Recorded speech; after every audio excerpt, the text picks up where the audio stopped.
તાપીને જિલ્લો જાહેર કર્યા બાદ પ્રથમ વખત રાજ્યકક્ષાના પ્રજાસત્તાક પર્વની ઉજવણી તાપી જિલ્લામાં થવા જઈ રહી છે। ત્યારે આ ભવ્ય ઉજવણીના કાર્યક્રમની રૂપરેખાને લઈ તાપી જિલ્લા કલેક્ટર અને પોલીસ અધિક્ષક દ્વારા પ્રેસ કોન્ફરન્સ યોજી માહિતી આપવામાં આવી। આ વર્ષે 26 જાન્યુઆરી પ્રજાસત્તાક પર્વની રાજ્યકક્ષાની ઉજવણી તાપી જિલ્લામાં થવા જઈ રહી છે। ત્યારે તાપીને જિલ્લો જાહેર કર્યા બાદ પ્રથમ વખત રાજ્યકક્ષાની ઉજવણીનો આ અવસર જ્યારે ગુજરાતના છેવાડે આવેલા આ જિલ્લાને મળ્યો છે, ત્યારે એની ભવ્ય ઉજવણી થાય તે માટે સ્થાનિક પ્રશાસન તંત્ર સજ્જ થયેલું જોઈ શકાય છે। 2017 પર્વની ઉજવણીની શરૂઆતના ભાગરૂપે તાપી જિલ્લા પોલીસ વિભાગ દ્વારા વ્યારા, સોનગઢ, બુહારી સહિત વિવિધ સ્થળે પોલીસ બેન્ડ સાથેની ઝાંખીઓ રજૂ કરવામાં આવશે। તે સાથે 25 તારીખે રાજ્યપાલની અધ્યક્ષતામાં જિલ્લાના મુખ્ય મથક વ્યારા ખાતે એટ હોમ કાર્યક્રમનું સાંજે 4:30 કલાકે આયોજન કરવામાં આવેલ છે। ત્યારબાદ 25 તારીખે સાંજે 7 કલાકથી વ્યારાના દક્ષિણાપથ વિવિધલક્ષી વિદ્યાલય ખાતે ભવ્ય સાંસ્કૃતિક કાર્યક્રમનું પણ આયોજન કરવામાં આવે છે અને 26 તારીખે સવારે 9 કલાકે પરેડ ગ્રાઉન્ડ બાજીપુરા વાલોડ ખાતે રાજ્યપાલના હસ્તે ગુજરાતના મુખ્યમંત્રીની હાજરીમાં ધ્વજવંદન કાર્યક્રમનું ભવ્ય આયોજન કરવામાં આવેલ છે।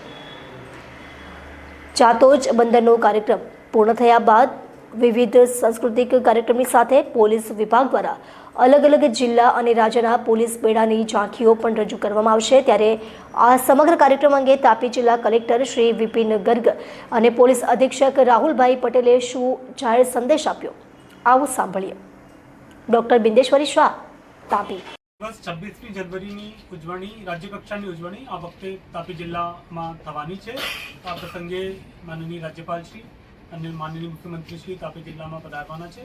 25મી જાન્યુઆરીએ સાંજે 2 કાર્યક્રમ, એક રાજ્યપાલશ્રીની યજમાનમાં એટ હોમ કાર્યક્રમ અને પછી સાંજે 7 વાગ્યાથી સાંસ્કૃતિક કાર્યક્રમ વ્યારા ખાતે થવાનું છે। એમાં સાંસ્કૃતિક કાર્યક્રમમાં મોટી સંખ્યામાં નગરજનો અને તાપી જિલ્લાના નાગરિકો પધારે એવી મીડિયા મારફત મારી તમામ નાગરિકોને વિનંતી છે। 26મી જાન્યુઆરીનો મુખ્ય કાર્યક્રમ બાજીપુરા ખાતે જે પરેડ ગ્રાઉન્ડ તૈયાર કરવામાં આવે છે એમાં થવાનું છે।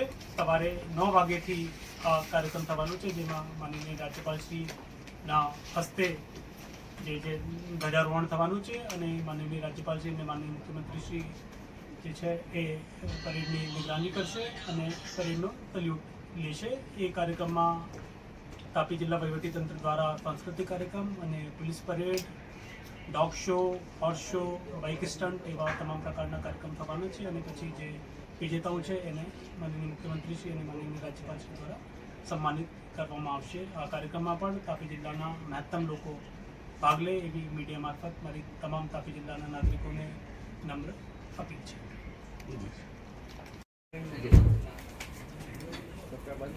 76મા પ્રજાસત્તાક દિવસ 26 જાન્યુઆરી 2025નું ઉજવણી, રાજ્ય સ્તરની ઉજવણી આ વખતે તાપી જિલ્લામાં વ્યારા ખાતે કરવામાં આવનાર છે, જેની મુખ્ય પરેડ એટલે કે 26મી જાન્યુઆરી સવારની પરેડનું આયોજન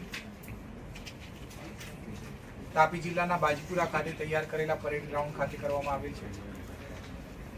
આ મુખ્ય પરેડની અંદર અલગ અલગ 25 જેટલા પ્લાટૂન ભાગ લેનાર છે, જેમાં માનનીય ગવર્નર, ગુજરાત રાજ્યના માનનીય ગવર્નર સાહેબ અને મુખ્યમંત્રી સાહેબના હાથે ધ્વજવંદન થનાર છે અને તમામ પરેડનું તેમના દ્વારા સેલ્યુટ લેવામાં આવનાર છે। આ પ્લાટૂન્સની અંદર રાજસ્થાન પોલીસના પ્લાટૂન, ગુજરાત રાજ્યમાંથી સુરત ગ્રામ્ય, તાપી, નવસારી, વલસાડ અને ડાંગ જિલ્લાના પ્લાટૂન, પુરુષ અને મહિલા પ્લાટૂનો, સ્ટુડન્ટ પોલીસ કેડેટના પ્લાટૂન્સ, ડોગ સ્ક્વોડ પ્લાટૂન, ઘોડેસવાર પ્લાટૂન, ચેતક કમાન્ડો પ્લાટૂન વગેરે અલગ અલગ પ્લાટૂન રહેનાર છે। આ ઉપરાંત પરેડ માર્ચ પાસ બાદ બાઇક સ્ટન્ટ, ઘોડેસવાર શો, ડોગ શો વગેરે અલગ અલગ પ્રકારના શો પણ થનાર છે અને પોલીસ દ્વારા સાંસ્કૃતિક કાર્યક્રમ પણ થનાર છે। આ ઉજવણીના લોક જાગૃતિના ભાગ સ્વરૂપે 26 જાન્યુઆરી પહેલા 22 તારીખથી તાપી જિલ્લાના અલગ અલગ નગરો સોનગઢ, વ્યારા અને બુહારી ખાતે પોલીસ બેન્ડના પણ આયોજન થનાર છે, જેની અંદર 22 તારીખે વ્યારા ખાતે જૂના બસ સ્ટેન્ડ પર પોલીસ બેન્ડનું આયોજન કરવામાં આવેલું છે। 23 તારીખે બુહારી તળાવ પાસે પોલીસ બેન્ડનું આયોજન કરાવેલું છે અને 24 તારીખે સાંજે સાર્વજનિક સ્કૂલ ખાતે સોનગઢ ખાતે મિની પરેડનું આયોજન કરાવેલું છે, જેની અંદર મુખ્ય પરેડના કેટલાક અંશો એની અંદર એની ઝલક આપવામાં આવશે. તો આ સમગ્ર કાર્યક્રમમાં મહત્તમ લોકો ઉપસ્થિત રહે એવી મીડિયાના માધ્યમથી મારી વિનંતી છે. આ રાજ્ય કક્ષાના આયોજનમાં પધારનાર માનનીય ગવર્નર સાહેબ અને માનનીય મુખ્યમંત્રી સાહેબની સુરક્ષાને પણ ધ્યાનમાં રાખવામાં આવ્યું છે. તેમની સુરક્ષાના પ્રોટોકોલને ધ્યાનમાં રાખી અને લગભગ 1000 જેટલી પોલીસ અને અધિકારીઓ થકી સમગ્ર સુરક્ષા બંદોબસ્તનું આયોજન કરાવેલું છે.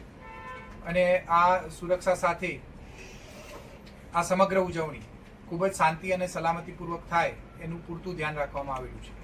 જય હિન્દ, જય ભારત.